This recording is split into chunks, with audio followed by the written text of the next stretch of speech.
Hello, YouTube. This is gonna be a small live stream. Um, I would like to talk about well the title CPS. I've seen every single video of removals, um, phone calls with CPS on YouTube videos, and these workers do not have children. Basically, they're overweight, shrewd bitches. And the male ones are bastards. They're assholes, and they find it funny saying that it's like, oh, I watched a video saying, do you think the judge is gonna believe me or you? And it's like that's proof that CPS that judges listen to CPS workers, which that is true, but there must be judges out there that actually can think for themselves and basically want to hear both sides. And it's this social worker was there with a clipboard with a police officer. They had no warrant. They said that they weren't they there was no case on them. I guess it was a call for neglect or the home wasn't safe. The home looked fine to me. It looked lived in. It's normal. Um when you're dealing with incompetent workers saying that, oh yeah, we're taking the kids, and it's like, first of all, you have no right. You have no right being in their doorway. Um, I don't think they should have opened the door. I would have asked who was it. If they said CPS and so county police department, um, I would ask if they have a court order or a warrant to see the house. If they don't, then they can go get a warrant. If they say they do have a warrant, but they cover the signature, they know it's probably it's probably fake. It's probably blank.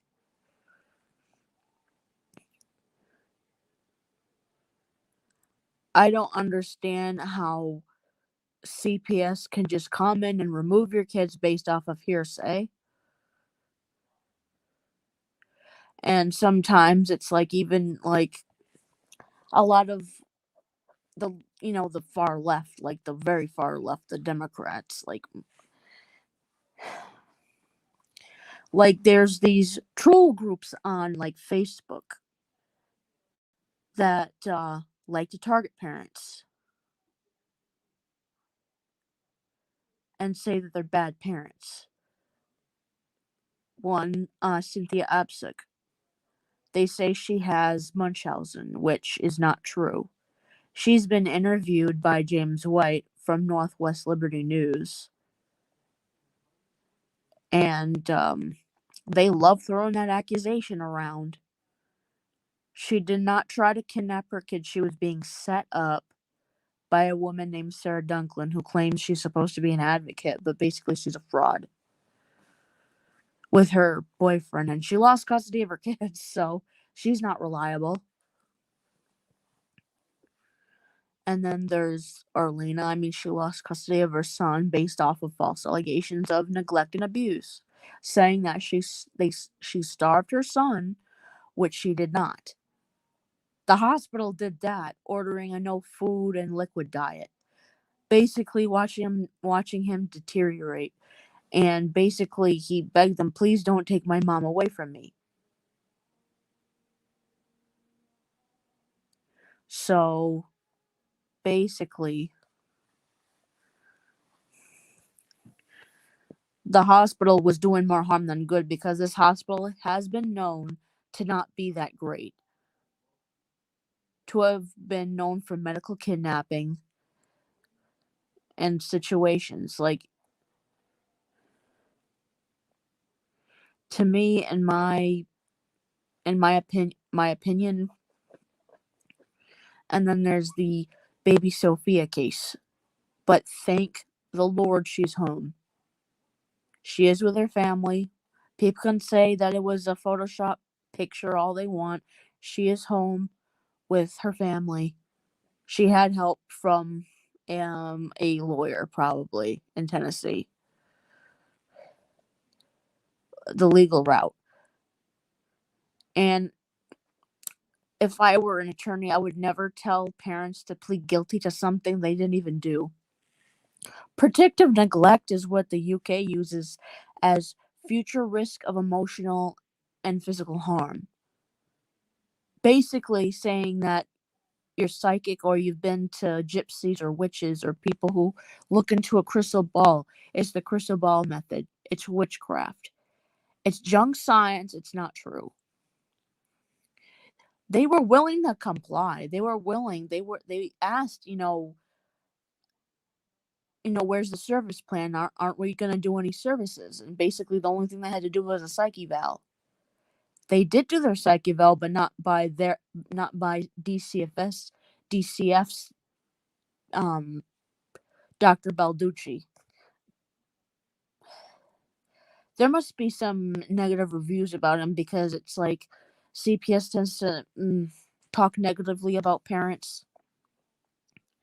Like this David Friend dude saying that telling Mr. and Mrs. Theodoro, you really love your daughter, and then in the note saying that they don't love her. I would ask him, why the hell are you doing this? Why?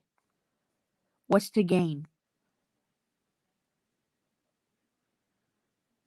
And then Marie Levesque, who's a lying twat, saying that, oh yeah, I lived in Maine. She never did. She grew up in Connecticut her whole life.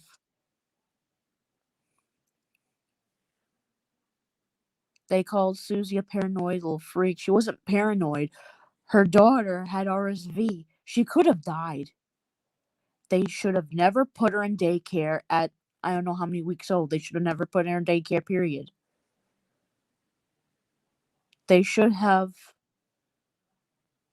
done the right thing and basically not drug her against her will and basically force her to have a C-section against her will and cut her baby out of her womb. Someone should, any nurse that had a heart should have said something and said, hey, what are you doing? What you're doing is against protocol. Trust me, what the hospital did was against protocol. Basically, they harmed a patient. And, CPS had no right to take the baby. They had no right to basically accuse them of things that weren't even true, that were outlandish. They had no basis. They knew the nurses knew they were full of ish. They were full of crap. They didn't care. They didn't give two shits. Because they saw an opportunity, because Susie was white and Peter was was Egyptian. He had brown skin. Because of his skin color, because of interracial marriages, which to me, there's nothing wrong with. Saying that, oh yeah, is he the father of your other children? Is he the father of this baby? What's his name really? And it's like, seriously? They were willing to pay out of pocket for a doctor's appointment. They were cooperative. They never gave him false information. They told the truth. They were truthful from the very beginning. The hospital wasn't. The hospital basically refused to let the husband leave the hospital and get her medication. And they said, "Oh yeah, we stopped your medication." First of all, they're not residents of Connecticut. They're from Tennessee.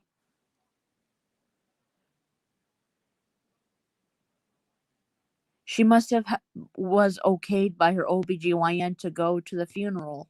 They were going on vacation. She had back pain. She went to the hospital, and that's where the nightmare began. And then these trolls from a group on Facebook, I'm not gonna name the group. I'm not. That they kept saying that, she didn't deserve her daughter. They kept harassing her and her husband, and basically, anyone who supported her was basically targeted by these trolls and stuff like that. I mean, they have no idea what CPS does. And there is such thing as medical kidnapping. People can say it doesn't exist, but it does. When you basically hold a patient, doesn't matter what their age is, even if they're adults, if you hold them against their will, that is medical kidnapping. And then the child side, it's still medical kidnapping. When you basically get angry at a parent for wanting a second opinion, which they have every right to do. And I am talking to any social worker. This is going to be like a Dear Abby type of letter.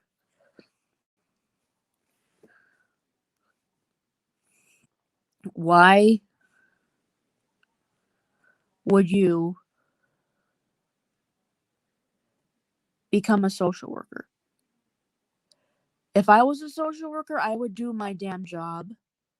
I wouldn't go into people's homes without a warrant or a court order. I wouldn't threaten parents. I wouldn't be rude. I wouldn't be crude. I would do my job. If I had a supervisor who didn't like what I was doing, then I would quit. The most good social workers usually quit because, they really like helping children. But when there's children being abused in foster care in the system, and they try to get these kids out of it, but usually their bosses are like, nope, the kid stays there, or nope, the kid's going to be adopted out. And you make these parents do all these services, and for what? I know if your kid is in CPS care, you have to do what they say. Basically, you have to kiss their ass.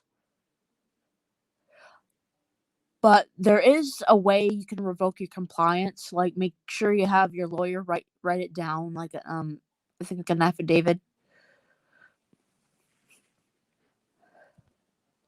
CPS ruins lives, mostly children and families. Trust me, parents suffer from mental health issues too, PTSD from being separated from the kids and vice versa.